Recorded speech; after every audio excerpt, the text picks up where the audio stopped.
Барлығыңызға сәлем. Бүгін мен нан кебап дайындаған едім. Соның рецептісімен сіздермен бөлісемін. Бұл тағам өте тойымды және етті тамақтардың бірі болып шығады. Ол үшін алдымен бізге нан илеп алуымыз керек. Ұнға аштығы, тұз және сұйық май құйып араластырып аламыз.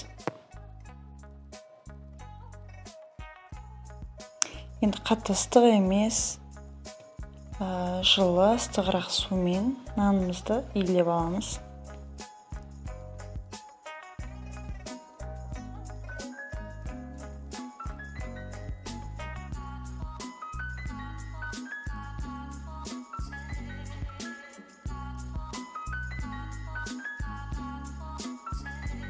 Иленген қамырымызды 1 сағаттай уақытқа бетін жауып, аштыға қойып қоямыз.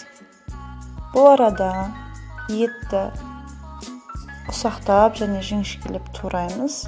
Менде сиырдың еті, қой немесе тауықтың етін алсаңыздар да болады.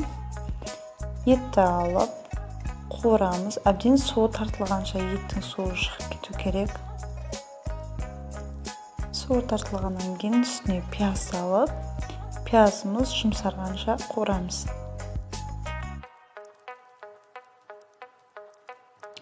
Пиязымыз жұмсарғаннан кейін еттің үстіне 1 стакан су құямыз. Еттің жұмсақ және қаттылығына қарай бұқтырамыз. Менде 1 сағаттай бұқтырдым және 1 стакан су құйдым. Суды өзіңіз етіңіз жұмсарғанша құйып тұрасыз. Енді қамырымыз ашыды. Бұл нандарын дайындап алу үшін булочкалар жасаймыз. Булочкаларымыз біздің қатты көтеріліп кетпеу керек. Қамырымызды домалақтап, патыншымызға салып қоямыз. 15-20 минут тұрғаннан кейін үстінен басып, бетіне жұмыртқа және күнжіт сеуіп, духовкада 30-35 минутқа саламыз пісуге.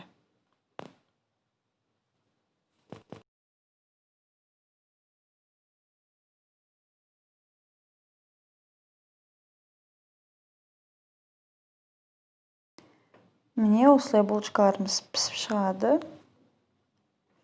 Енді пиязды салқын суда жуып аламыз.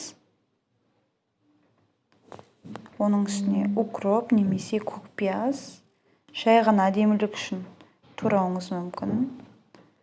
Мен помидорды теркадан өткізіп алдым. Томат немесе кетчуп қоссаңыздар да болады. Және майонез.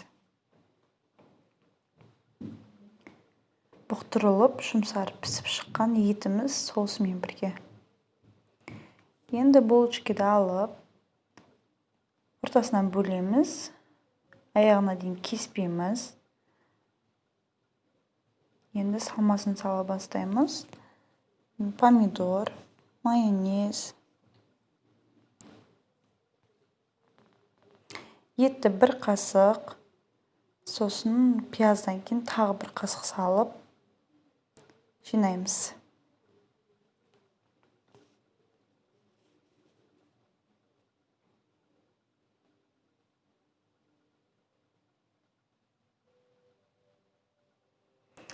Біз пиязды жақсы көретін болғаннан кейін көбірек салдым.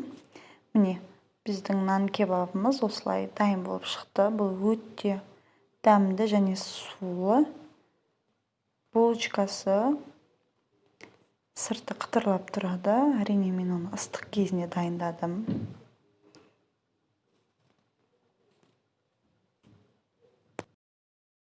Менің видеоларым, рецепттерім сізге ұнаған болса, лайк басып, менің каналыма жазуды ұмытпаңыздар. Сау болыңыздар.